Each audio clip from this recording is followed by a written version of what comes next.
5. What year is it? I'm Eve Samples. I am Vice President of the Rivers Coalition. Mark Perry is out today, so I'm filling in for him and honored to do so. Want to welcome all of you here at City Hall who have joined us and also all of you who are on Zoom. We'll go ahead and call this meeting to order and want to see if we have any new members with us today. Are there any new members in the room that want to be introduced? Yes, sir. Please stand up, and if you would, take the mic and introduce yourself.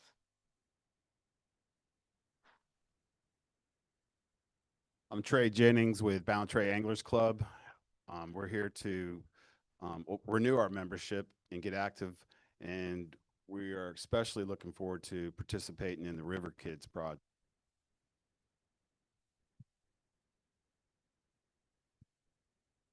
Thank you. Any other new members to speak of in the audience?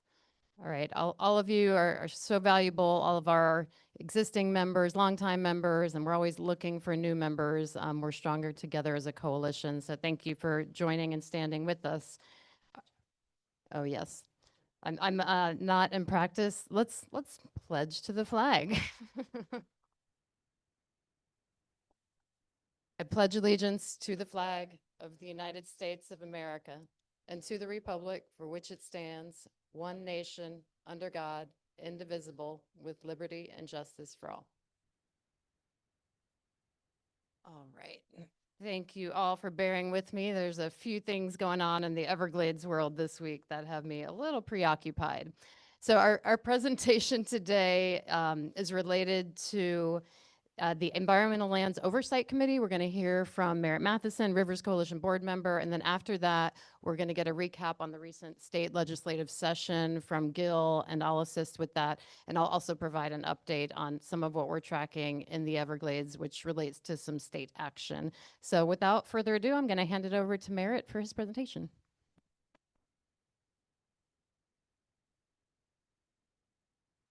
Thank you, Eve. Good morning, everyone. I'm Merritt Matheson. I'm the Vice President of the Environmental Lands Oversight Committee. We had our first substantive meeting last night, so I'll give you a brief update on that. We had one meeting prior to that where we basically just kind of set the president, set the vice president, and kind of terms of our next couple meetings and calendar. But as a quick recap, this started from the ordinance that passed last year, a 1/2-cent sales tax in Martin County, all to go to conservation land in 4 specific areas. Those areas are Indian River Lagoon South, the Loxalucy Headwaters region, Palmar, and parcels in Martin County that fall under the Blue Ways criteria program. So far, that went into effect January 1st of this year. It'll last for 10 years. So far, as of April, Martin County has raised $6.6 million. That puts us on track with the estimates from the state of the first few years of averaging roughly $18 million a year. And all that money is to be used to acquire conservation land in Martin County, with up to 5% of that to be used for restoration purposes.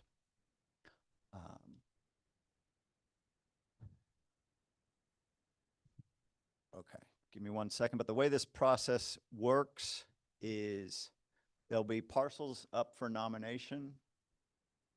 As you can see up there, there's kind of a flow chart there. And any member, anyone, it doesn't have to be the property owner, can nominate a parcel. And I'll show you this blank nomination form. For the deal to go forward, there's a few criteria, and Martin County staff will review that. That's why I have John Mayo with me here today to help me field some questions about the process. But anyone can nominate a parcel. A couple of the criteria: 1, it has to be in those 4 areas I listed, and there has to be a willing seller or someone willing to negotiate. It doesn't have to be a fee simple purchase.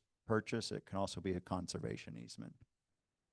After Martin County staff reviews that and it meets those criteria, it'll go on to the Environmental Lands Oversight Committee for review at that point. that's where we had our meeting last night. We reviewed 2 properties, which I'll get into. After that, review by the Oversight Committee, it goes on to the Board of County Commissioners for a review and a vote to move forward with negotiations. After that, Martin County staff goes back, does more due diligence, finalizes negotiations, and then finally there's a vote again by the Board of County Commissioners for a purchase. So next slide, please, Mickey.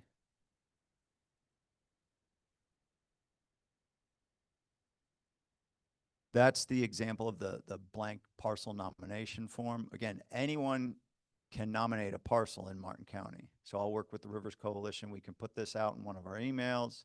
You know, if you want to nominate a parcel, get with me or John and we can get you that form. Next slide. So last night, 2 of the parcels, the first parcel or number of parcels we reviewed was in the Palmar area. On this map here, it's that Palmar West area in the outlined in red.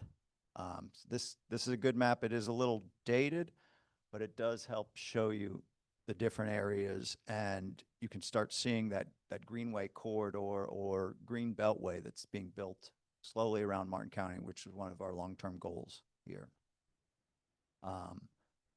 Next slide.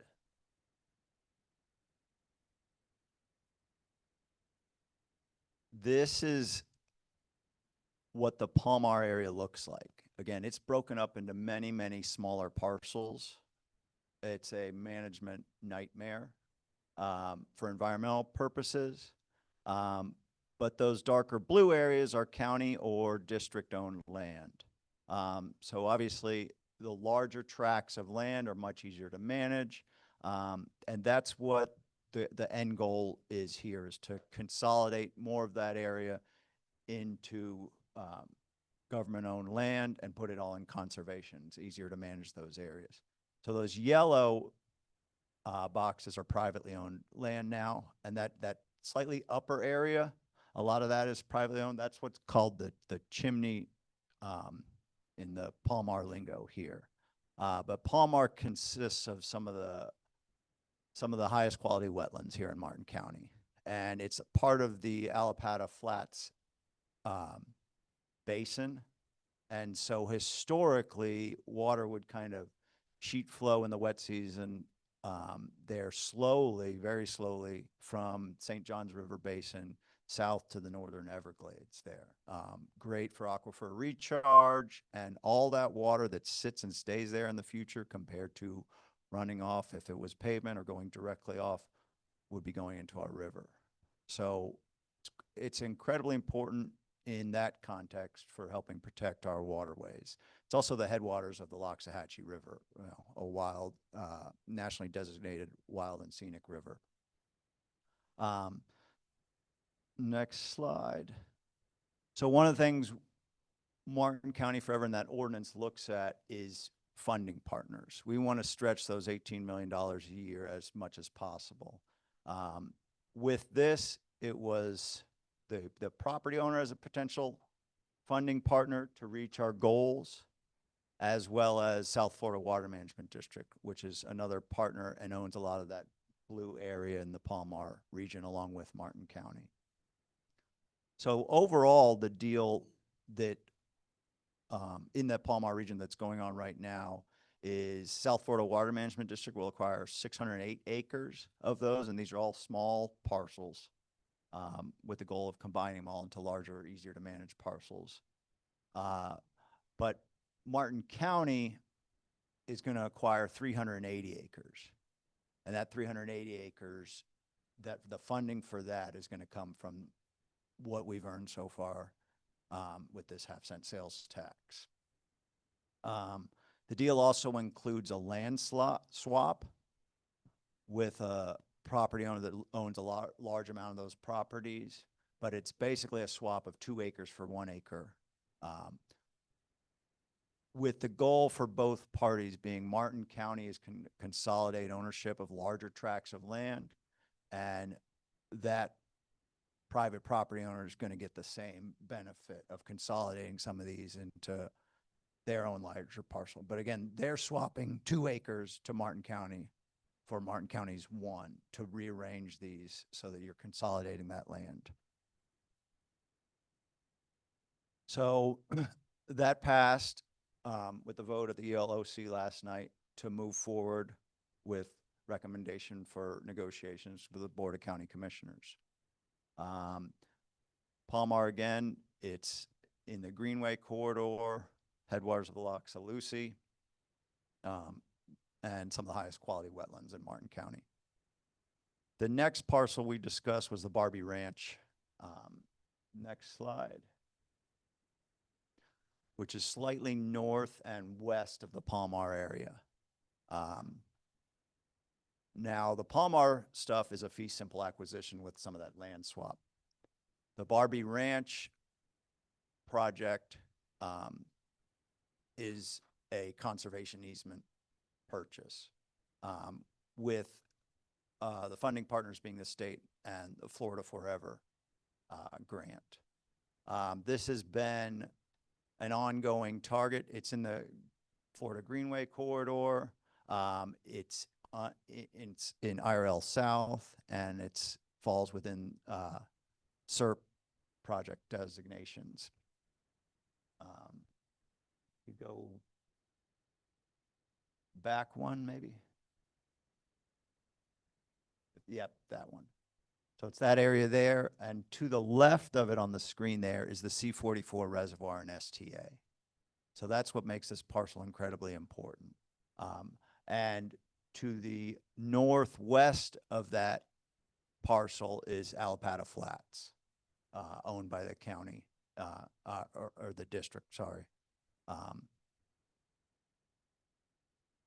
Fee simple acquisition of this wasn't really an option, but for Florida Forever, it's been a target area. This is just over 1,900 acres, and it's a cattle ranch, a working cattle ranch right now. And so when we evaluate these properties, we're looking at, the environmental benefits, and how the deal will be structured, whether it's fee simple or conservation easement. And one of the other things we look at is development potential. So per the ordinance that the voters passed in Martin County, all conservation easements have to be irrevocable and in perpetuity. But above and beyond that are going to be the restrictions from the Florida Forever grant. Now, they would be the main funding partners for this purchase. You're talking just under 2,000 acres. The numbers thrown around, and again, negotiations haven't been finalized. That's further down in the process, would be roughly $17 million, with Martin County and the tax revenue we're generating roughly $5 million, and the state Florida Forever grant hopefully contributing $12 million. Now, this property conservation easement, the owners would still get to own the land and work it as they are now. Generally, that's how an easement would work, but what they're selling is their development rights. And that's one of the things we discussed last night, is the development potential of this property. So it does have some wetlands on it, but it's got large amounts of cattle land and uplands. And the current zoning in Martin County would be 1 unit per 20 acres. That's what they're selling and giving away. The other target would be a right of first refusal, with Martin County having that right. So if they ever did decide to sell the land, the first buyer would be Martin County, would have that option to purchase it fee simple. But they'd be purchasing that land knowing that there's no more development potential than as it stands now if this deal goes through. Talking about those development rights, there's a few ways to look at it, and we discussed that as the board last night. This is legal development rights right now, 1 house per 20 acres. You could also look at development rights as what might happen if a lobbyist and high-powered developer was coming in here, and how they might sway or change the regulations in the future. So development potential. or going back to the Palmar, the problem with that area is that's a significant amount of wetlands, which legally none of it's allowed to be developed. But we know in reality, a lot of that Palmar and those individual parcels have people that have gone out there illegally, built structures, drilled and built their own wells, or driving around in four-wheelers and doing that. So when you talk about one of our ranking categories on these parcels, development potential can be looked at in a few different ways, and we have to cater that to each property and what's happening. So those are the two properties. Overall, basically, we discussed, about 2,300 acres in Martin County already, and we're roughly 6 months in. Our next meeting coming up, so these two properties will go to the county commission after our vote last night. They'll discuss it and vote to move forward and have staff negotiate the final dealings, and then it'll come back ideally to the county for acquisition. Moving forward, we have a tentative date for our next meeting, which will be a much longer meeting, August 5th on Friday. And there's tentatively going to be maybe upwards of 20 parcels there. In theory, the way this entire program is structured, the ordinance gave the county the ability to bond up to 80% of the estimated revenue over 10 years. We want the county to purchase land for conservation as much as possible in the first couple years of this. So I'll open up for any questions, and I'll have John on standby if he wants to say any comments as well.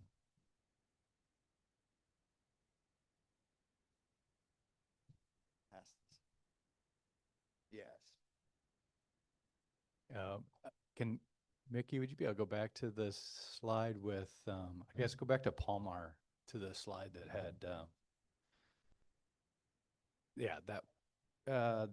go to the next one. It says recreational opportunities on top. So I'm going to add just a little bit more context, and I'm also going to correct the date. It's September 5th will be the next ELOC meeting. Apologies. And it's going to be during the day. It'll be an exciting one. We're thinking we'll have 15 to 20 properties ready for review in that cycle. Last night, we were only going to do the one that we had an agreed upon settlement with the plaintiff on the case for Palmar. But we, in our interactions with Florida Forever, particularly since their budget got zeroed out last week, there was a triage moment of, hey, we've got $1 billion of opportunities here, and now we only have this much to work with.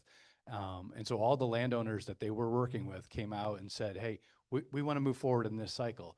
And so when we were talking to Florida Forever, they're like, well, can you guys be ready for a September governor and cabinet meeting? So we decided at kind of the last minute to throw in Barbie Ranch to that conversation last night so that it wouldn't be held up by our process.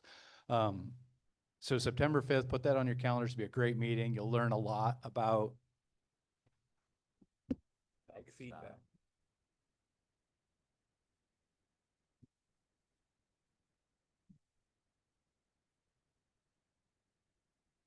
All right, we'll try this again. So make sure you're there September 5th. You won't want to miss it. It's exciting. Staff is having an absolute ball working through these maps and talking to landowners and trying to figure out, how do we get these things done and how do we find funding partners like the two we talked about. But one thing I wanted to add to this one is, I don't know if you can see this yellow line that kind of transects Palmar and Hungryland. That is a historic road called the Jupiter Indian Town Grade. How many of you guys know about that? You don't have to raise your hand that you drove on it, because that would say something maybe you don't want to say about your age. That road has it has kind of been a trail, but it's not really official. We've struggled with ownership and decades of battles over who has what. This deal that the ELOC took up last night and that our board will approve probably second meeting in July would get us about 98% of the way there. And we're already working with some of the other landowners that would be left to get that completely in county ownership. and that trail would be contiguous all the way through at that point. So that was kind of an important motivation for us as well. And then I would just add that, over the decades of the Water Management District and the county working together on this, we're up to about 85% ownership in all of Palm Beach Heights. And Hungryland is already publicly owned and accessible for recreation. So it would just become part of that management function and open to public recreation when we get across the finish line. So if you don't mind shooting forward to the Barbie Ranch thing, there's just a couple other things I wanted to point out. This is, I think Merritt mentioned that this is part of the Everglades Restoration Plan, which means in WRDA 2007, when Indian River Lagoon South project was authorized by Congress, it included an element that people long before I was in the conversation had the forward-thinking wherewithal to say, as we build these infrastructure elements, like a giant reservoir, we're going to be taking away a habitat role on the landscape. And so they said we need to offset that with the preservation of natural lands around that.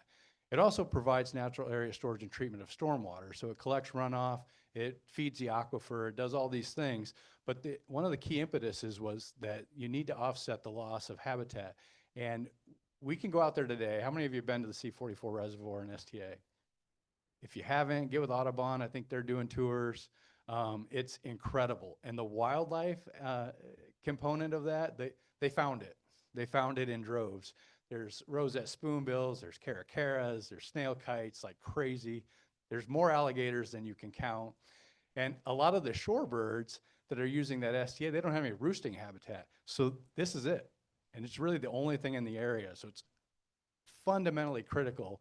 And the folks who put this into the project implementation report for Congress to approve it, incredibly forward thinking. And it's a great iconic symbol of how important that function is. So this is a parcel we've had our eyes on for a long time, and we're pretty excited to see this potentially come to fruition. And we hope someday it's part of public recreation too. I just wanted to add those elements. Merritt, sorry.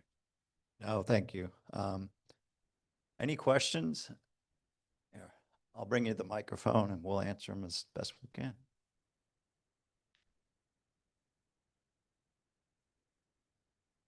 In the case of Palomar, that Jupiter Grade Road, that seems like a great idea to be able to save that conservation easement. But to me, it seems like a waste of time to try and buy all those little piddling parcels there because no one's ever going to be able to develop on it. I mean, it's kind of like the Wild West. It's kind of like the prairie in Okeechobee, where you can get 1,000 square foot house building with a permit, but that's it. But I don't think anybody's going to let anybody build on that land down there. So that just seems, I don't know. I like the idea of buying the trail and keeping that all the way through there, but the rest of it seems like great ideas. Can I speak to that? It's a really good point, and you've perfectly articulated the county's posture on that for decades until about 2018, and people started doing stuff out there, and there was just like this new demand for having unregulatable property, I guess is what I would call it, and it's turned into the Wild West. Controlling it from a code enforcement perspective has been almost impossible. And the activities that have started taking place out there have started to really degrade portions of it. And it forced us to say, actually, this strategy is not going to work. We've got to take a more aggressive strategy to try and preserve this. Yeah, going further on that, that's exactly what I was talking about. When we look at properties as the oversight board, we're looking at it of development potential and multiple different angles of what is the development potential. And Palomar is the perfect example of, in theory, yes, it's all wetlands and no one can legally go out there and develop it. But we have to ask ourselves, that's kind of part of the push of Martin County Forever. If you want to have conservation land, the best way to do it is for conservation entities, government agencies, to acquire that land and own it outright and put it in conservation. If you let private owners do it and try and stop them from ever developing it with simply regulations, time has proven that those regulations can and will change at the time. Or in the case of Palomar, and social media, marketing, be a man, buy land, people will just take the law into their own hands and go out there and develop the properties. And that's clearly evident of those smaller parcels in Palmar. It's hard to access. They're separate, and there are currently unpermitted structures all over the place, and wells that have been drilled in that are unpermitted, and, you know, ATVs and off-road trucks that are using that property, degrading the wetlands. Even though it's not allowed, it's happening now. So that's the development potential that's happening, even though it's not allowed. Any other question? Yeah, I'm just asking as a private citizen, by the way, just to make clear, but so I'm just curious about the cycle of the land buying. Like, so I know like this is one round of like, you know, deciding what properties are up for acquisition and like what we're doing. So like how over the span of the 10 years that this is going on, like is it a yearly cycle? Is it biannual? Like how does that work? So I guess there's two ways to answer that question. The revenue comes in, you know, as it comes in, right? I think Merritt mentioned as of yesterday, we've collected 6.6 million. There's a 3-month delay. You know, we think we're probably going to collect in the order of $20 to $25 million a year when this thing's fully, you know, functioning. But then there's the acquisition cycle. We are not like trying to plan out like, hey, let's spend $20 million this year, $20 million next year. I think Merritt pointed out, we're trying to get as many deals going as we possibly can. I don't think we've ever looked back and said, oh, geez, you know, we shouldn't have bought that property then, right? And how many times have we said, God, if we could only buy that property with the opportunity that we had 10 years ago. So our posture is to work with every landowner that has a property in the footprint of one of these 4 program areas and find out who's really interested. There's been some who have given us letters of interest, but the price is such that we don't really regard it as a willing seller. And then there are others that have said, well, look, I'd like to talk about some kind of easement where I get to retain this right, or maybe we carve out this property for public access and we preserve this property through easement. So everything's on the table. We dug to the bottom of the toolbox on every one of these, and they're all going to be individuals. I don't think any two are going to look exactly the same, and they're all going to be challenging. We're pushing on the whole front, and some of them are going to rise to the top as, sorry, I'm going to mix up 2 euphemisms that don't go well together. They're going to rise to the top as low-hanging fruit. Sorry, I didn't plan that. And some are going to prove to be harder than others. We're just going to take the easy stuff in this first round. And these 2 were easy. We had established funding partners through the state. We had willing sellers, and they're just ready to go. So that, I think there's not a prescription. It's going to be however much we can get done whenever we can get it done. I'll just add, the important part is it's willing sellers. We have to have willing sellers. And the target area of those 4 areas listed is over 45,000 acres. In theory, all said and done, with just the income without funding partners, you know, Martin County is not going to be able to acquire all 45,000 acres. So funding partners is one of those ranking categories that you know, puts the desirability higher up. So the advisory board is trying to work through how to rank properties. But even if they're low ranked and they meet all the criteria, it's still a desire to move forward with them, because 2 years, 3 years from now, that same property is going to cost more. So we're working through the development potential, funding partners, recreational opportunities, the benefit to our estuary, all different ranking categories. And we have to basically take each property individually, examine them. And in theory, we're putting a rank on them while also saying, yes, this meets the criteria to the county commission, move forward with negotiations and do the best you can at negotiating the best price for the taxpayers.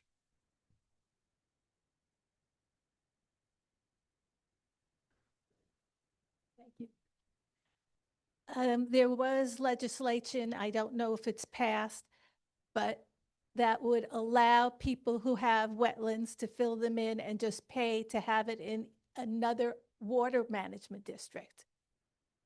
Do you know if that went through? Because then these people could do whatever they want with their wetlands and just for a small cost, just use it however they please.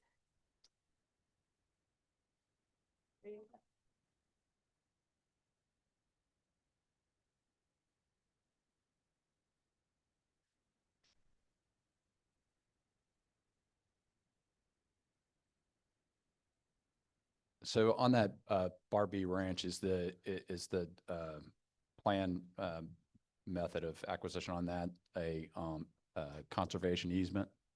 And so does the conservation easement sometimes or always include any kind of public access with that, or is there no public access with a conservation easement? Negotiable from my understanding. I mean, sorry, it's negotiable from my understanding. I'll let John fill in more, but that's always going to be the goal. But the state is going to work, the county is going to work with the state on how that is. The ordinance for the county to move forward is that easement has to be irrevocable and in perpetuity.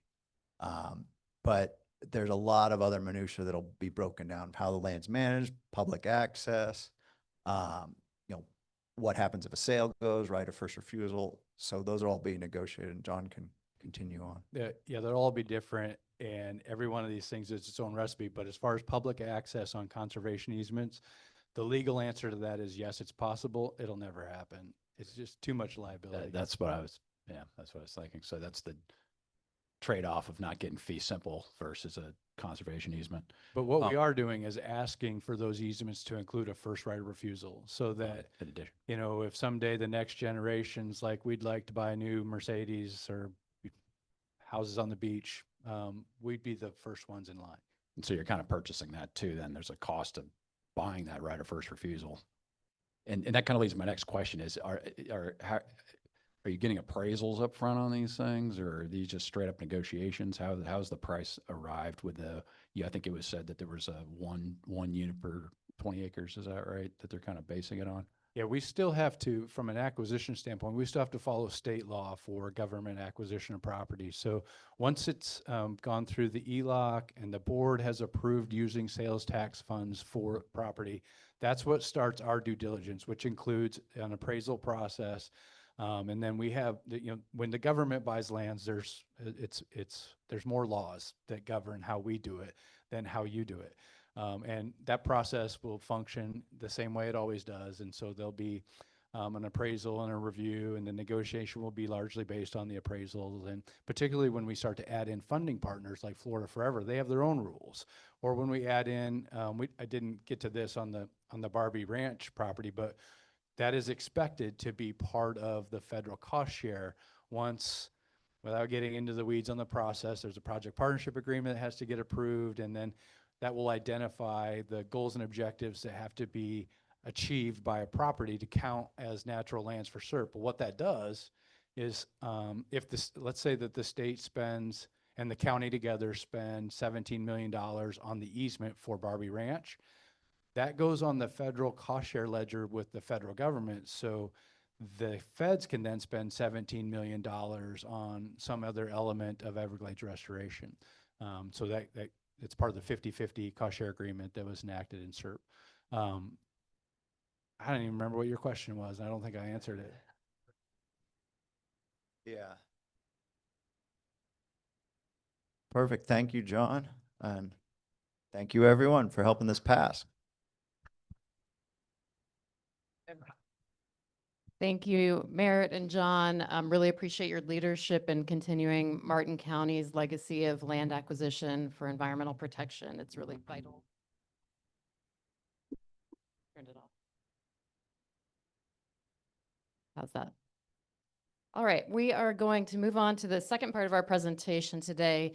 Gil Smart, my colleague at Friends of the Everglades, also executive director at Vote Water, and I provided you with an update earlier this year on legislative activity in Tallahassee. As you may have read, the session was prolonged. There were intense budget battles between the House and the Senate Interestingly, even though there's a super majority in Tallahassee, there was a lot of division. It almost in some ways felt like a two-party setup. So a lot of budget battles in terms of tax cuts and what to fund. And unfortunately, some environmental programs did fall off on the chopping block. I do want to answer Diane's question first. I'll lead with that. So the bill that you were asking about was Senate Bill 492. It was a proposal to allow mitigation of wetlands outside the watershed where the damage occurred if there were no available mitigation credits in that watershed. So that's the caveat. So I'm not sure it would apply here in our watershed. That's probably a question John could answer. But that's a really concerning bill. Imagine, let's say we're out of mitigation credits in the St. Lucie watershed or another watershed, and then you create a wetland, buy into a wetland mitigation bank across the state that does not benefit the impacted waterway.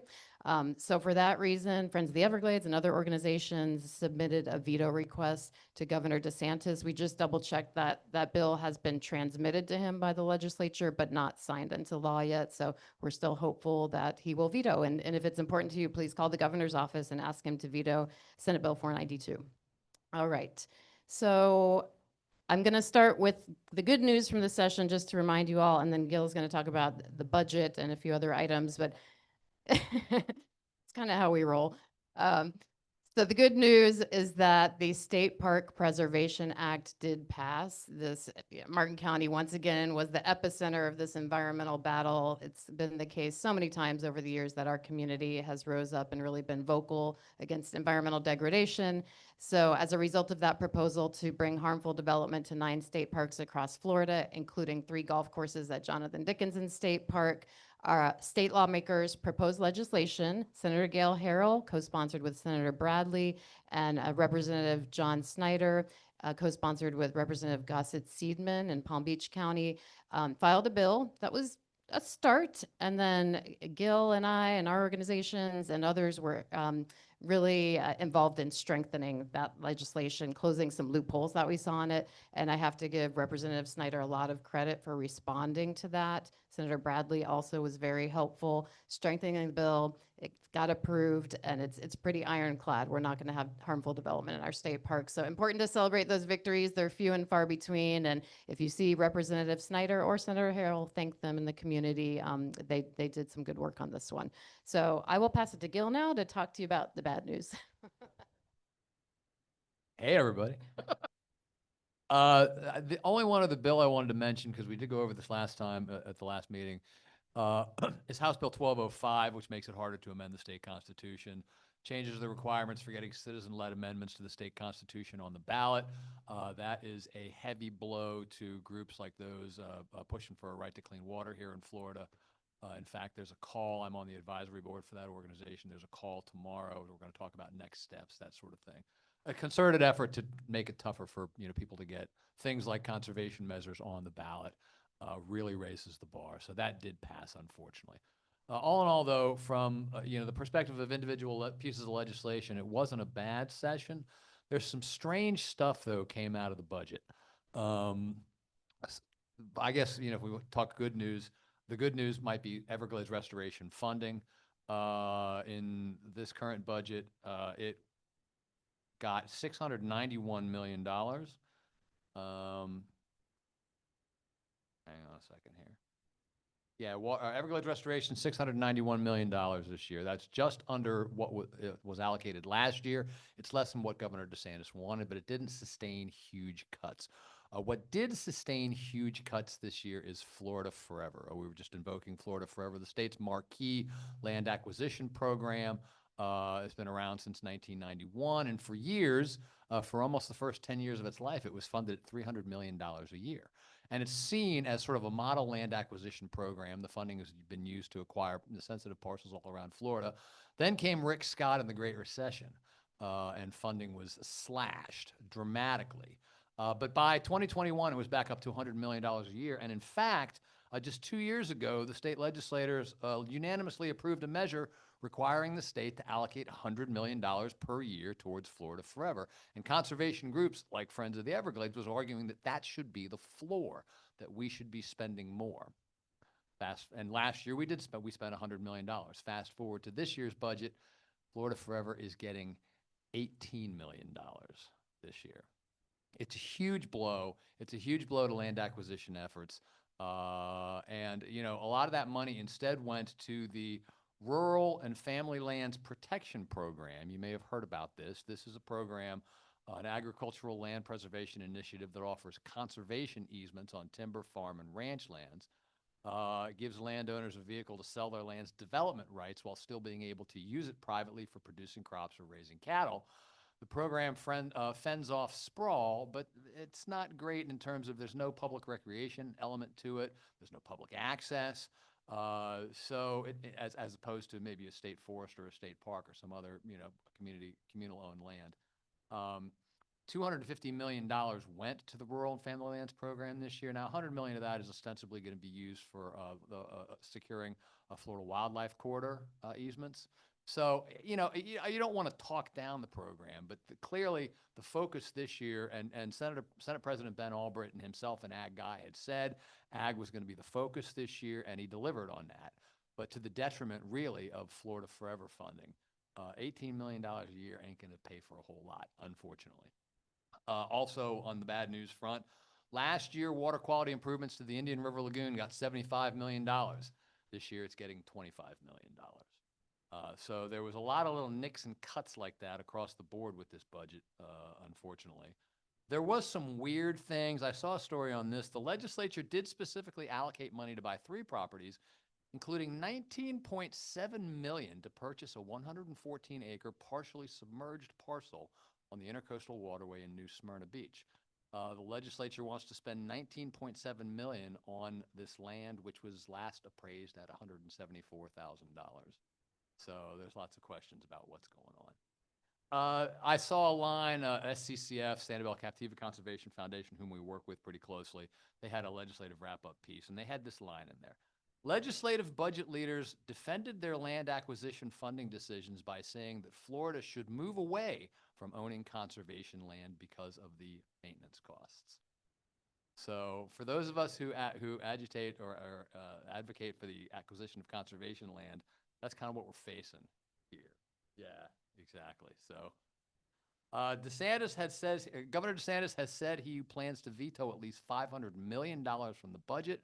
We don't know what that's going to be. We don't know. Hopefully it's not going to be any of this paltry conservation funding. We'll have to wait and see on that. And the last thing I want to bring up here is what's being described as a bit of a poison pill in the Senate Budget Implementing Bill, Senate Bill 2502, which has to do with BMAPs. In fact, Mark and Valentina from Florida Oceanographic Society asked that we bring this up at the meeting today because Mark has sent a letter to Governor DeSantis. So you all know basin management action plans are required by the state in impaired basins as a means of here's how we're going to fix the problem, right? And a big component of that has to do with agricultural producers adopting best management practices, or BMPs. Now, theoretically, BMPs are enforceable currently, or were, let's put it that way. Because, and not that the state does a whole lot of enforcement, but theoretically, the state could go upstream, find out which properties are actually exceeding the pollution limits, that sort of thing, and do something about it. Well, now, according to Senate Bill 2502, language assumes agricultural producers will protect our water simply by enrolling in BMPs. They are getting the presumption of compliance.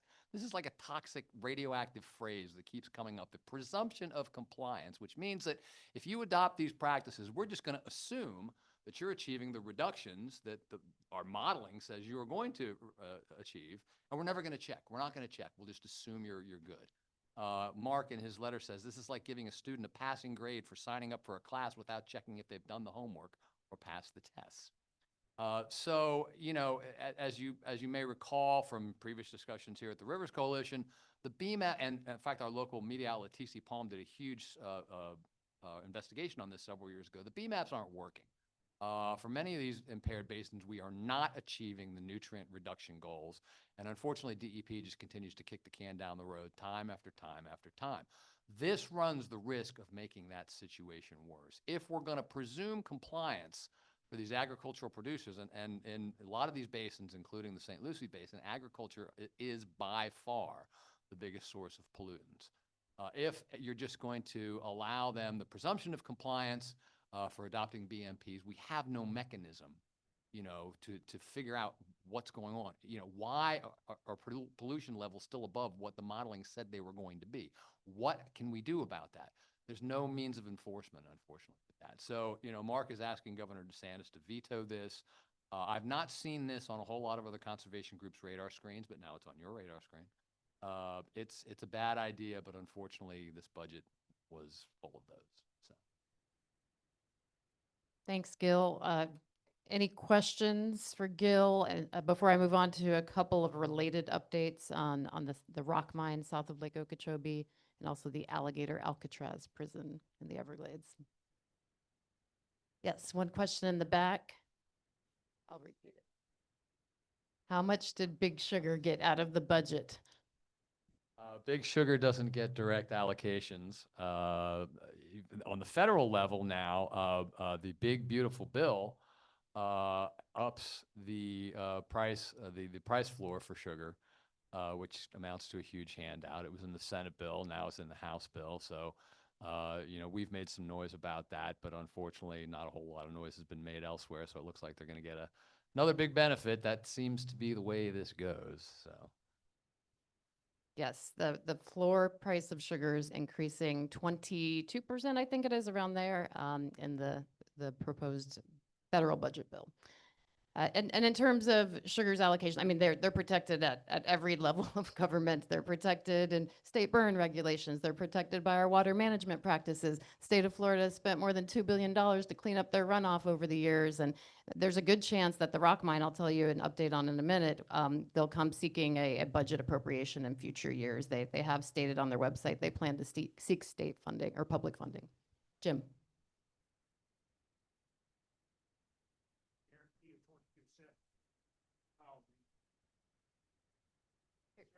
Jim, take the mic.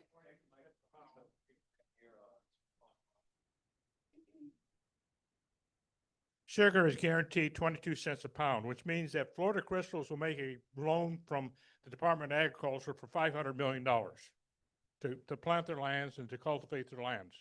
At the end of the year, they default on the loan. So the government takes it in sugar valued at 22 cents a pound. Then the government sells it back to the ethanol industry for 5 cents a pound. All right? Meanwhile, you have sugar from like the Dominican Republic.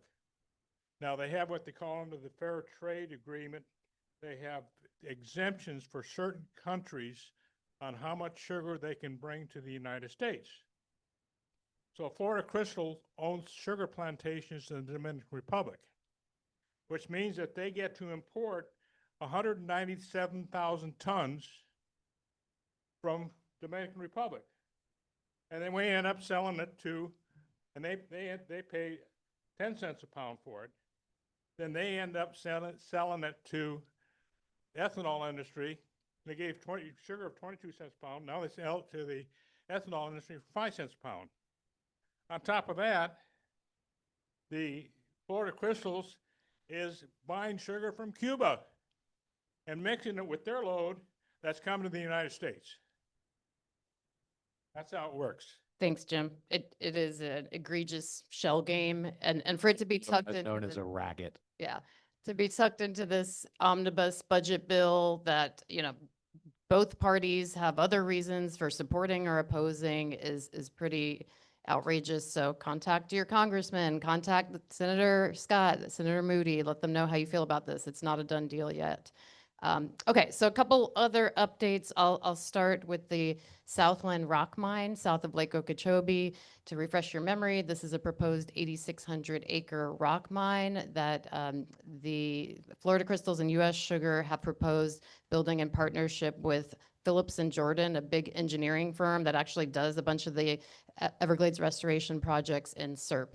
So on May 22nd, the Palm Beach County Commission voted to approve the conditional use permit that these applicants were seeking to begin mining in the area. The county commission approved it despite a lot of opposition from the environmental community. We were there, Mark was there, Captains for Clean Water had a lot of people there. And they also did it despite the fact that the South Florida Water Management District has yet to evaluate this project as a supposed water resource project. They're pitching this as a water resource project. So they'll mine the land over 40 years, and then with those holes in the ground, they propose to store some water, not clean it, store it. And they're saying that that's a benefit to the greater Everglades ecosystem that we're all part of. There are a ton of flaws in this proposal. Unfortunately, the Palm Beach County Commission did move forward with it. I know the Army Corps of Engineers has discussed potential impacts to the neighboring EAA reservoir project, which is, I think the colonel said you could throw a baseball to the site from the proposed Southland rock mine. So should you choose Major Bell when you give your update to talk about whether there will be any formal review by the Army Corps, we would love to hear any development on that front. Additionally, environmental groups are looking at next steps to challenge the environmental resource permit that the state has already issued for this, and continuing to apply pressure to the South Florida Water Management District to not deem this a viable water resources project. Yes, we were encouraged to hear Congressman Mass voice opposition publicly to this proposal. He's been one of the few vocal opponents in any seat of power. Unfortunately, at the Water Management District level, there was initially a real stifling of any kind of public discussion about this. And later, when folks did come to speak about it, or the governing board members spoke about it publicly, the county commission had already approved it. So it's possible that these companies could be building a rock mine on sugar land in the Everglades agricultural area, land that we still need for restoration to rescue the river of grass, before the Water Management District has even decided if this thing is viable. It's the opposite of how we normally do Everglades restoration, water resources projects in the state of Florida. And it's another part of the racket, another way for them to potentially gain. Because again, if you go to the Southland website, they clearly state they intend to seek public funds for this project eventually. Okay, so that's that. Please be aware of it. We'll keep you informed. And then I do want to provide a brief update on the proposal for Immigration Detention Center in the Everglades in Big Cypress National Preserve. This has kept us at Friends of the Everglades very busy over the past week. And I think it's relevant to our broader cause here at the Rivers Coalition. So a week and a half ago, the Attorney General of Florida, James Othmeyer, went on Fox Business News and rolled out a plan to bring an immigration detention center to Big Cypress National Preserve. There's a training facility there. It's the Dade Collier Training and Transition Facility. And this is actually the site that is the origin story for Friends of the Everglades. Marjorie Stoneman Douglas founded Friends of the Everglades to stop development of what would have been the world's largest airport at this very site, 5 times the size of JFK Airport. And that Marjorie and friends and many other allies succeeded, stopped the project in 1970 after a single 10,000-foot runway was built out there. If you look at Google Earth, it's staggering. It was one runway surrounded by Everglades wetlands in Big Cypress National Preserve. So fast forward to today, the state of Florida, after that announcement, began moving equipment onto the property. Just this week, there are trailers, construction of facilities for at least a 1,000-bed detention center. Thank you for pulling up that map. Very helpful to see it out there.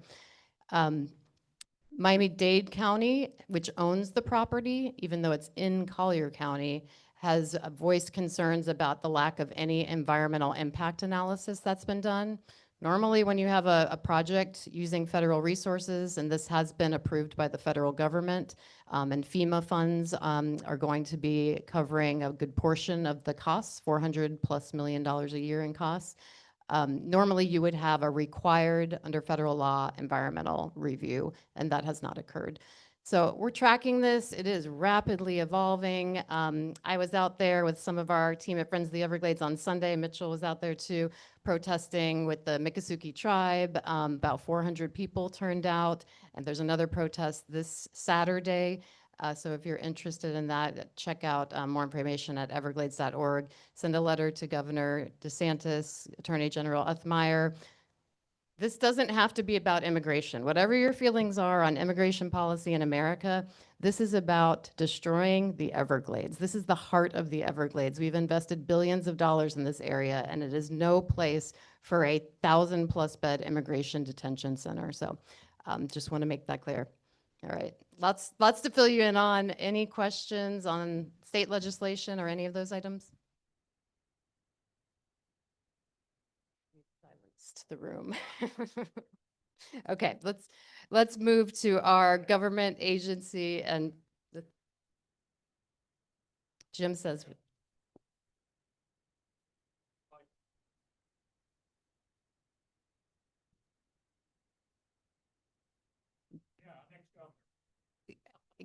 And let's talk. I think that's a broader conversation. Yes. Like to pass the mic.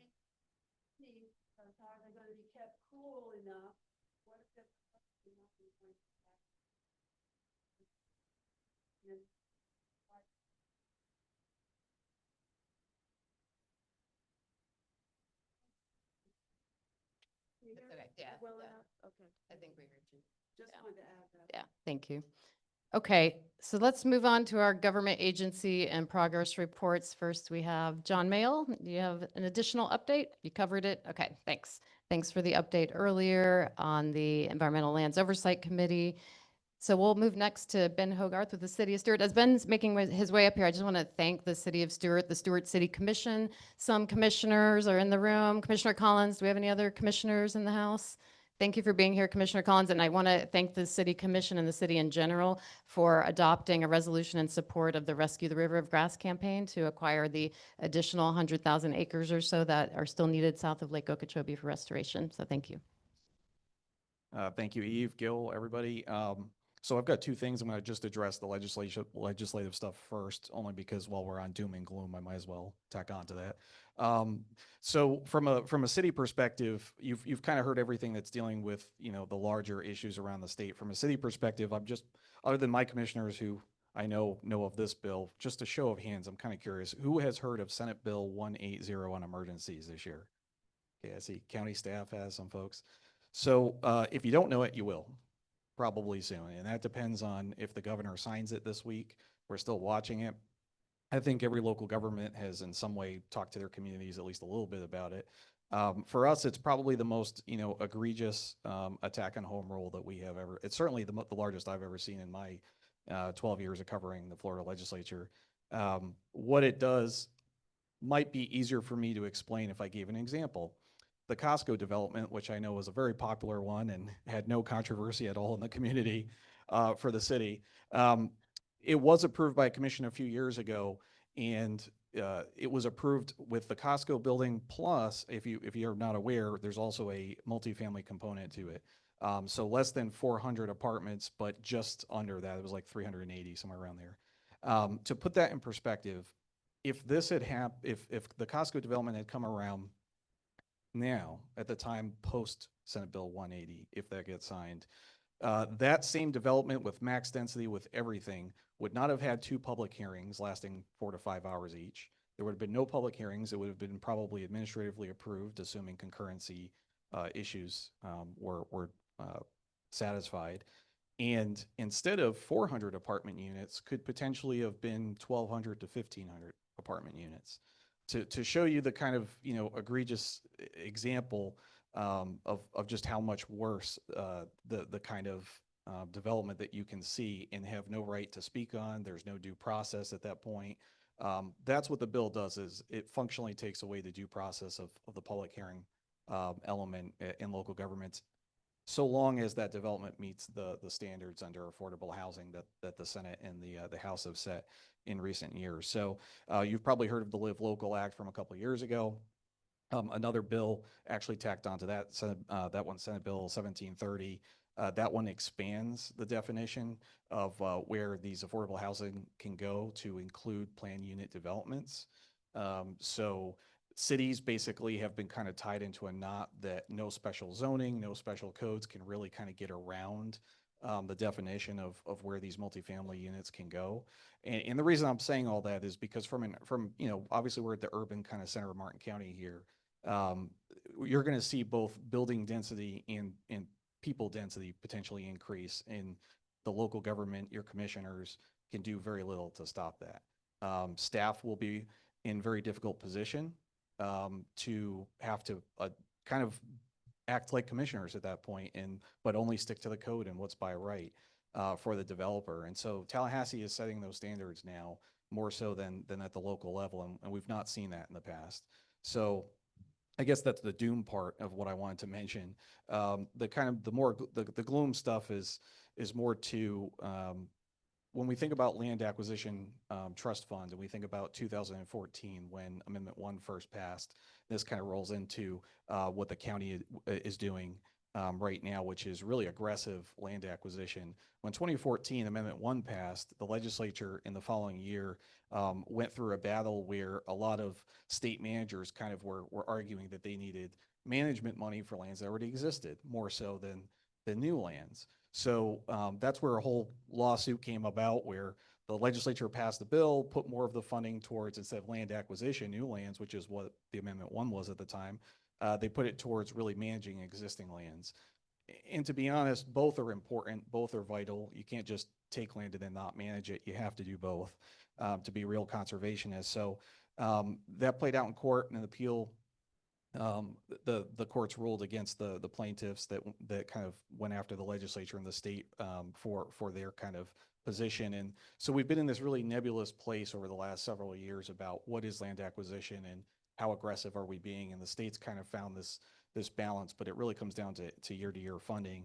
The reason I bring that up is because what you're seeing at the local level is Martin County being very aggressive, taking what the voters voted for in November, now putting that, not just to paper and not just to managing lands, but actually to acquiring lands, and that being the primary motivator, which I think is really great. The reason I need to bring that up is because at the city level, we also will get, although fractional compared to what Martin County will get from the new tax, we will get a portion of the tax, and the city commission back on Monday voted to authorize kind of the city manager and staff to first kind of headhunt any properties that might be in our small area that we could acquire for conservation purposes. Secondarily, to do stuff like look at a trailhead in Haney Creek, an additional trailhead there. Also to expand the tree program that we have in our CRA to outward to the city. Those are kind of a couple examples we talked about, but other stuff that the city will be looking at is stormwater improvements. So, and kind of like living shorelines, buffered shorelines in the downtown area. Because when you think about an urban services boundary, part of the problem that we're having right now is a lot of flooding, plus outdated or obsolete infrastructure that needs replacement, pipes, outfalls, eventually baffle boxes will have to be replaced. So there's a lot of costs in there, and even though we have fractional the amount of money that we're going to be getting every year, the city is looking to be kind of good stewards of those monies, to not just spend it on new infrastructure projects that we think are really nice. We're looking really from an environmental perspective to kind of stay, and that's the commission's direction, but to stay in kind of the light and the respect of what the voters passed back in November, which was really all environmentally focused. So I just kind of wanted to put out there a couple of caveats, talk about the legislative problems that we have. Senate Bill 180 has not been signed by the governor. We have, as a result of the commission asking us, we have sent a letter to the governor as of probably a month ago, I think now. That letter essentially requested the governor to veto the bill. I know the American Planning Association, the Florida chapter, sent a similar letter to the governor as well. So my hope is that the governor's kind of heeded those calls, has seen a lot of local governments talk about it, and will veto that bill, even though the other ones have been adopted so far. If you haven't heard about it, if you have any sway in the governor's office, now would be a great time to call and let them know. It's not good for local government. It's not good for home rule. So thank you. Ben, can I ask real quick, has the Florida League of Cities or the Association of Counties weighed in against it? Yes. Yeah, I don't think it's good for any community. The bill itself. Yes. Yeah. Part of early in the session, they were in opposition to it. The problem was we got into the affordable housing and live local bill, and there was some conflict between some bigger cities didn't have a problem with it. Local small cities, I should say, like us, did have a problem. So there have been some, I don't want to say infighting, but we haven't always been on the same page between those two bills, but 180, I think everybody is. We sometimes lose sight of the potential impacts, but the Live Local bill, there's an example today up in Fort Pierce where a property on Seaway Drive on Hutchison Island, which has a 45-foot height limit, similar to Martin County's height limit, has a developer proposing 17-story buildings based on a promise of allowing 40% of the residential portion to be low income. Now, the low income name is exaggerated because what qualifies for low income housing is a lot more than the numbers are a lot higher than you would expect.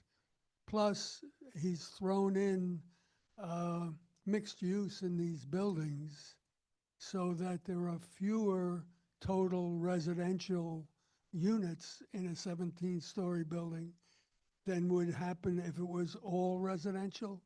So making 40% of these fewer residential units allows a 45-foot height limit, which is sacrosanct in Martin County, to be blown away because the local government loses the ability to apply their local regulations to the property.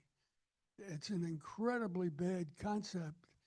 It's happening today, and it really needs to be beaten. I'll be honest, in saying that I have avoided publicly speaking about the Live Local bill as much as possible, because as of the change last year and also the changes this year, there's potential that the 4-story height limit is, in certain circumstances, will be effectually dead for Martin County. And that's something I think probably needs to be discussed a little bit more. The reason I haven't brought it up is because there is a circumstance in the city that might be so egregious that a developer could use it if they became aware of it, and I'm avoiding at all costs. So that's why I've stopped. But I highly, highly recommend everybody start lobbying Well, our. it's sneaking up on you. Yes, and so I think they're going to be smart enough to figure it out eventually anyway. But my point about bringing this up is I really think we need to do a better job of speaking to our legislators and explaining to them how it impacts us. Because when they get up there in that kind of nebulous Tallahassee, they're not hearing us anymore, and they really need to go there prepared.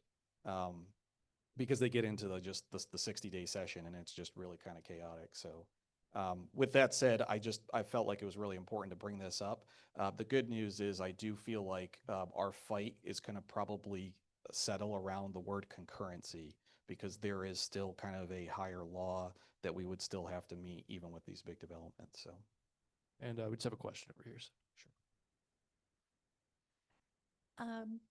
Charles, isn't there only a certain amount of years that they have to have the 40% affordable?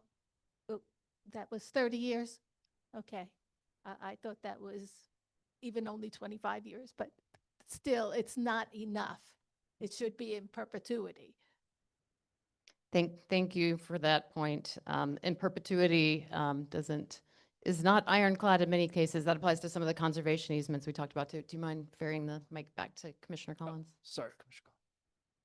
I really appreciate Ben's comments. I just wanted to add a little bit of context from our perspective on the commission with respect to SB 180. The frustration, over the last year with the new commission that's come in, it's been very adamant, this group, about slowing development, lowering density, trying to slow down on the multifamily that's been going up.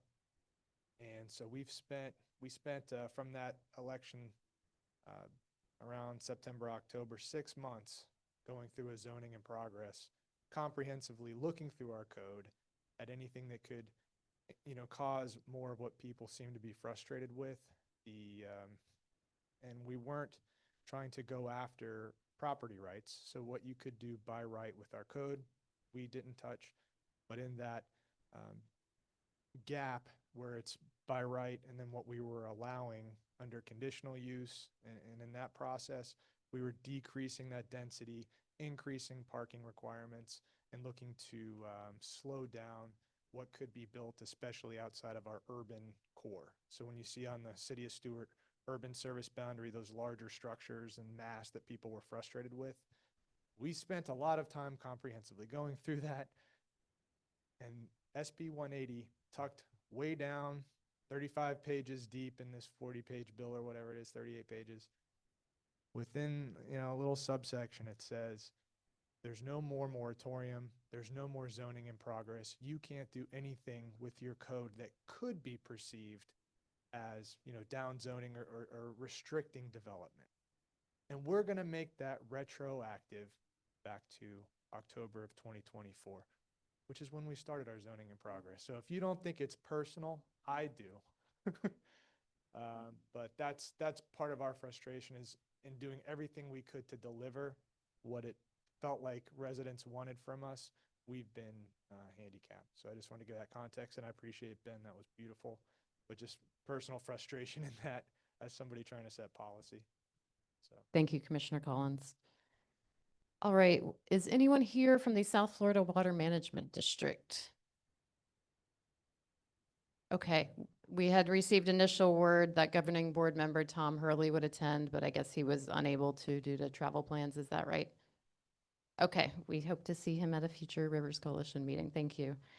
We'll move on to the Army Corps of Engineers. Major Bell, thank you so much for being here every meeting. Awesome. So doom and gloom. No, just kidding. So some positive thoughts here. So we're going to talk LORO, so Lake Okeechobee recovery operations. So we're at 1097. We've been in the recovery envelope for 104 days, and we still have our AAR schedule. That's the actual action review, military term there, sometime later after the hurricane season, and also when we receive data from all of our state and federal partners to see those effects that we caused. The 24th of June, we did hit 60 days below 11.5 feet. So that was one of the metrics within the recovery operations diatom that we kind of use. So we hit that goal. We don't have to necessarily hit the 12 below 90, but that is still achievable. They're interrelated but not interdependent. The end of the wet season goal for the lake is going to be 14.5 is what we're looking to get, but that's going to be really based on Mother Nature and what we receive. And then as the 25th, we did cross into the water shortage management line. So what that means when we're in that zone is we heavily rely on South Florida Water Management District's recommendations on water releases. So that, they have a larger, based on the conditions that they see and what they have to do from a water supplies perspective. We will take that highly into consideration, and we will basically in step with whatever they ask for, because that's kind of how it's going to move forward. For the harmful algae bloom testing, so that if you're not tracking under Water 2020 Section 128, this is a test that the Congress has authorized the Corps of Engineers, specifically our Engineering Research and Development Center, to look at, and Lake Okeechobee was chosen as a critical body of water where this testing will be occurring. Some testing happened last year, but there's a test scheduled along the C-44 canal, which influences this community directly. So there's a lot of considerations and environmental impacts that we have to do to be able to set those conditions. And we have a very robust communication strategy plan that we will be rolling out. So we're not anticipating, based on what we see with projections and models, that we'll be executing this test this year, but it will be happening at some point. We need at least 14 to 14.5 feet on the lake, and we need an active algae bloom to conduct those tests. So without either of those for a while, we may not see the test until next year, but we want to continue to message this testing, and we will have a robust plan. Colonel Bowman will be here. He has promised to be here when we get to the execution phase of this. But we're going to have ERDIC, our PhDs and scientists, come out and give a brief on all the information that they're going to talk about and how the testing is going to be conducted. And I can tell you it's anywhere from 5 to 10 days, the total test range. So there will be some times where the SAD will have to be opened. We asked the questions if we can move those flows into the C-44, but you can't accept lake water, so there's a challenge there. So we're trying to there's challenges within how we operate with our water control plan. So, but I just wanted to let you guys know that it's still gonna happen, and that is the blue-green algae microcystic reduction, and then the phosphate reduction as well with that. So moving into the C-44, it's currently at 2.54 feet as is this morning. And the installation of the construction wells for the relief well system to be able to bring that up to full operational height is scheduled for fiscal year 2027. And then we're expected that completion for those features will be 2030. Moving to the IRL 23-24 STA, the storm treatment areas, they're slightly delayed behind schedule. We'll see how that's going to be impacted, but as those features gets completed, we're trying to bring that online so we can treat water as well in that area, so that we'll have more features on the basin here in this area. And then North Reservoir, we did host a visit last month, I believe. That's the pump station portion of it. They're mobilized and clearing and grubbing, so Martin County and some commissioners got to see some of that activity on the site. So that's moving forward within the IRL area. So, you know, any questions regarding that stuff, I can provide some of that stuff. And then Southland, so we have, to my knowledge, so that permit, the 404, 408 would come through the Palm Beach Gardens office where I sit down in South Florida. And to my knowledge, it hasn't been submitted yet. Our biggest concerns are impacts to the waters of the United States and the impact to the EA reservoirs. So, you know, we don't have enough technical information to be able to provide an evaluation of that. So, What hasn't been submitted yet? so the detailed plans, you know, so from an engineering perspective, from a life, health, safety, and dam safety perspective, we have to look at that and see what those impacts, if there's going to be any, and how that's going to affect the hydraulic challenges with the reservoir right next door with, its hydraulic pressure. So there's a lot to look at, but we don't have those detailed plans yet. So there is a process. South Florida has to see it as well. So they have a process, but they're going to have to come to, eventually for a permit for us, but we have not received those applications yet. Yes, sir.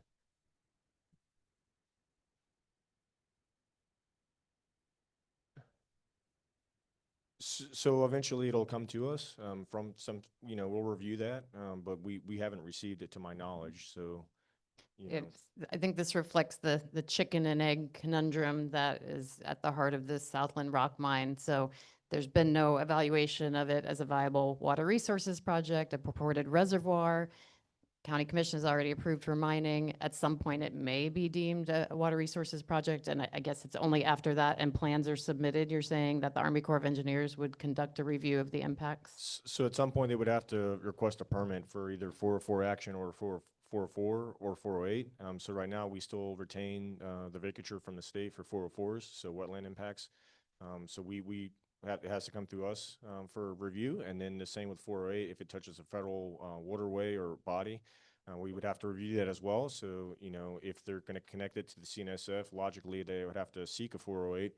But again, we haven't seen any of that packet information coming through, and when would that happen? I don't know. Like, that's really it's a business decision. That's not something the Corps of Engineers is involved in. That's something South Florida and Phillips and Jordan would have to provide, or whomever is the lead on that. Would there be any situation where they would not have to seek a 404 or 408 permit? That's a great question. I'm not a regulator. I'm an engineer. So, but if you get that question to us, we can get you a response back from our regulators that and know the letter of the law and all that information and provide that for you. So I know that I know the community is concerned about the project, and Representative Mass has asked us direct questions to the Corps of Engineers, and we're providing that feedback to them. But we just don't have the information to make an engineering, recommendation to anyone yet. One more question. Is the Section 408, which applies to projects that might impact Army Corps of Engineers federal projects, would you not evaluate it simply because they're going to be blasting for rock mining right next door, apart from the water resources project? So again, that'd be a regulation question. There's lots of different means and methods that folks can do to do rock mining. Blasting is one portion, dragnet is another portion. I can't speak to those details. It's a business practice decision that, those folks make. But, it's the whole thing's kind of interesting. Sitting in South Florida Water Management meeting and watching it kind of happen is kind of interesting. But, again, we are where we are, and we'll, if we receive the applications, review those, and I can tell you that our success rate for any permit that comes in the Army Corps of Engineers in Jacksonville District specifically has a 97% approval rating. It may not be exactly what was submitted on the application. We'll have to work with folks to get to where we need to make sure we're correct on environmental concerns and endangered species stuff. So there's lots that go into it, and balancing those things as well. So. Thank you for always fielding our questions. And just to remind this audience, that if the EAA reservoir is compromised somehow by this project, it would directly impact its ability to store water and offset Lake Okeechobee discharges to the St. Lucie River. I did have one just quick question on the algae testing.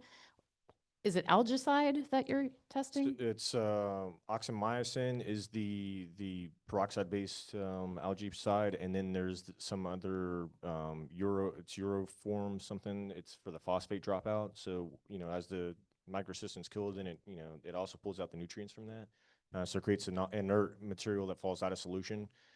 Getting into the technical side of things, but we'll have ERDIC and we'll have our scientists and engineers come down as well once we get closer to that. But again, I just want to keep that out there. We receive letters back from state and federal agencies, so it's just I want to keep it out there.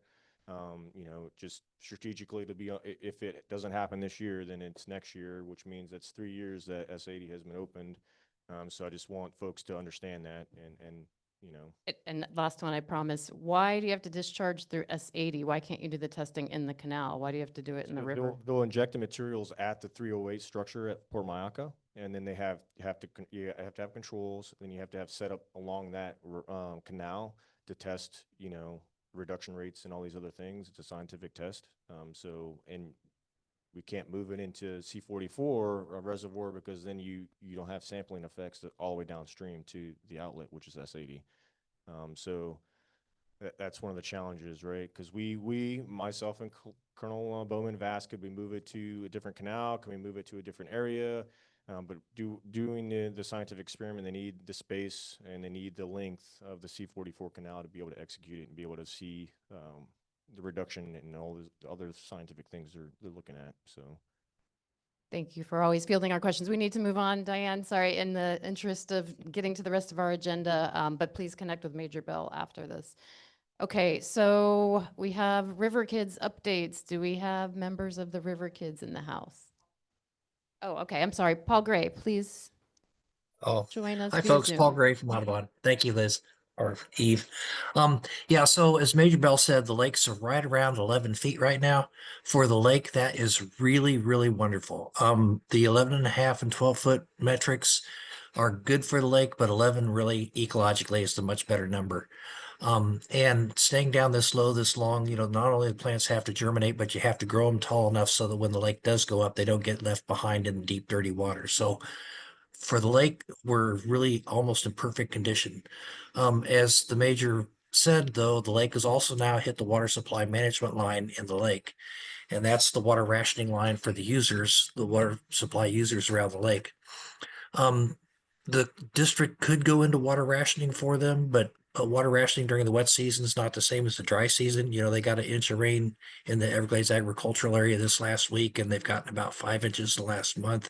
So they can be pretty self-sufficient, and the district's really in no hurry to ration them right now. Today, there's hardly any water coming out of the lake at all for water supply because of this rain.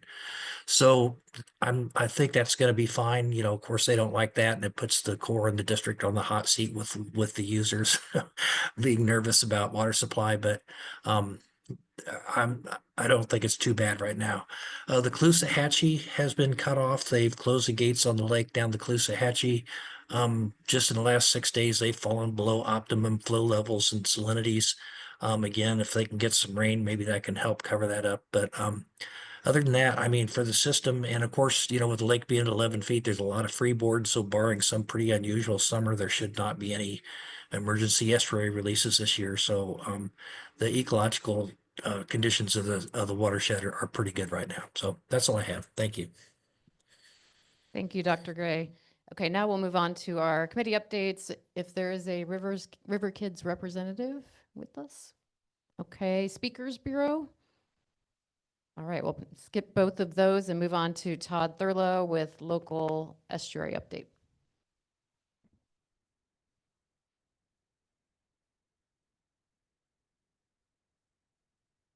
Okay, yeah, with Mark and Valentina not here, they asked me to present their slides from Florida Oceanographic. This is their weekly water quality report. I'm a little surprised actually to see the forks of the St. Lucie still in the satisfactory and not good with the lack of the discharges. So you see them in the, satisfactory zone with the salinity and the visibility. But what I did is I did go to their site, and as usual, all the Zoom stuff is in front of my button, so hold on here.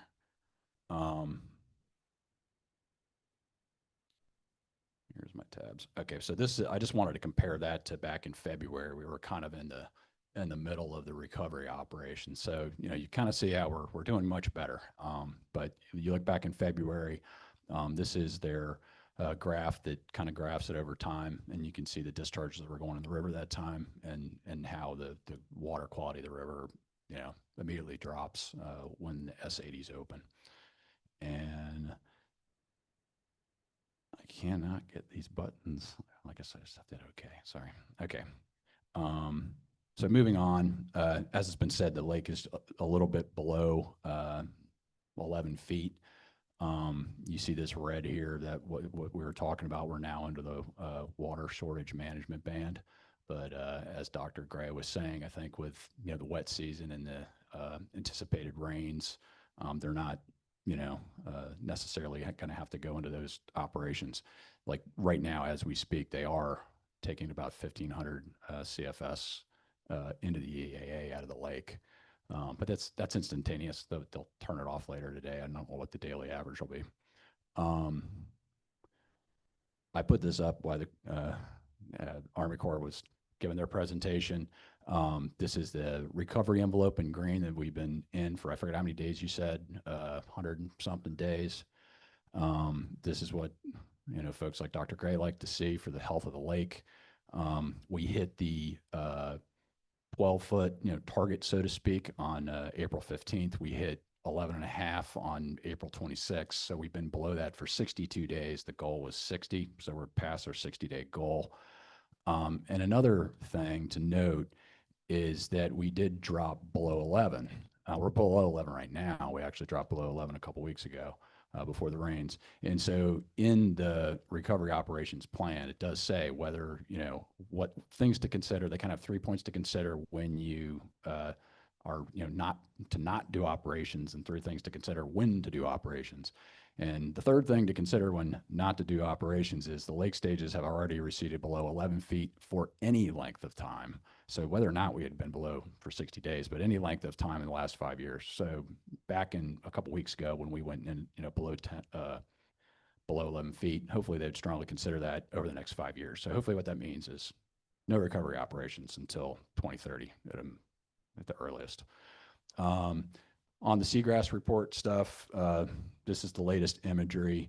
At the time of year with the summer sun, the satellite gets kind of washed out by the sunlight because it comes over right at noon when the sun's right overhead. I put this is a different one that puts a sunlight filter on it, so it makes it look a lot better, but it's just because the sun is washed out. That's the same picture of Sailfish Flats right now. So we were talking before the meeting, we go out in our boats out here, but looking much better than it was in years past. With the river getting a break from the discharges. This is the latest HAB imagery. So it does look like they're starting to get some returns on the north and the northwest side of the lake. But I do think this is where a lot of the SAV is growing in too. So the satellite honestly might be picking up a lot of the vegetation and not necessarily microcystin. Right now, St. Lucie River, so we are getting, river outflows out of Gordy, which is 10 Mile Creek, and S49, which is C23. So that's probably what is causing Mark's slide to be yellow with the fresh water coming into the North Fork of the St. Lucie River. Seems like there was a couple things that came up during the meeting that was talked about. The other thing too is as far as the microcystin testing, I do have South Florida Water Management Districts and the DEP stuff on my map. I was hoping, I tried to update this during the meeting just now. I was hoping that these results would come in, but it looks like they were out on the lake on the 24th and they took a bunch of samples. And so even today or tomorrow, I think hopefully they would update that stuff and we'll find out if there are any real returns that would reflect what's on that satellite image. And other than that, I think that was all I had.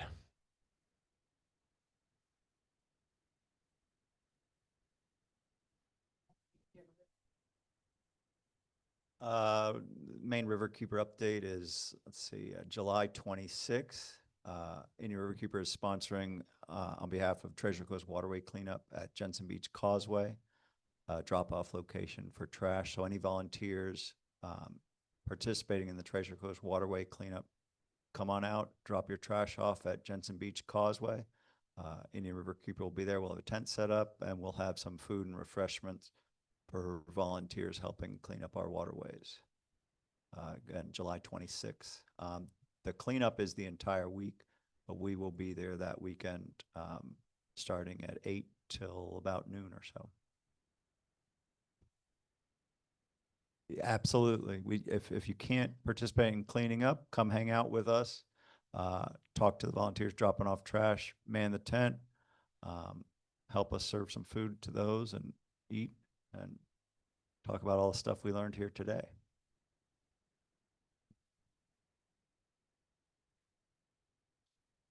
All right, we are at the portion of the agenda where we allow member comments and announcements. I believe we have one on Zoom. Is that right, Mickey?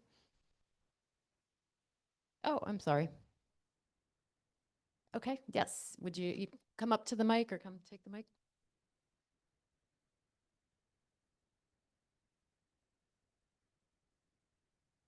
Since in the last 24 hours, the governor has declared an emergency for building the detention center in the Big Cypress National Preserve, does that mean he does not require any kind of environmental studies to go forward and that he can just go ahead with this detention center?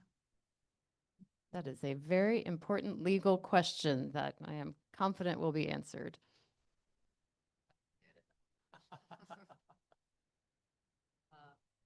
Not to be coy, but there's a lot of important work being done on this right now, and we should be able to talk more about it later. Any member announcements? Was there somebody, Mickey, in the room? No? Okay.